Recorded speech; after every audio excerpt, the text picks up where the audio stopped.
স্বরাষ্ট্র মন্ত্রণালয় থেকে একটি প্রজ্ঞাপন জারি করা হয়েছে গত 6 জানুয়ারি 2026 তারিখে।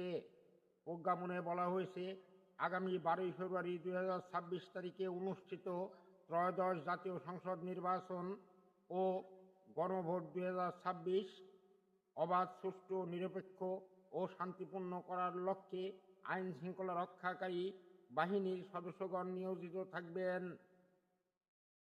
এই আইন শৃঙ্খলা রক্ষাকারী বাহিনীর মাঝে গ্রাম পুলিশদেরও অন্তর্ভুক্ত করা হয়েছে।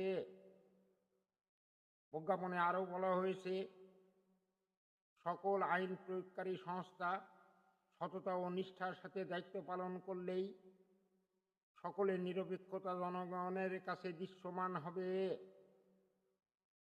আমরা আশাবাদী, আমাদের উপরে অর্পিত দায়িত্ব আমরা সঠিকভাবে পালন করব এবং জনগণের প্রত্যাশা পূরণ করব।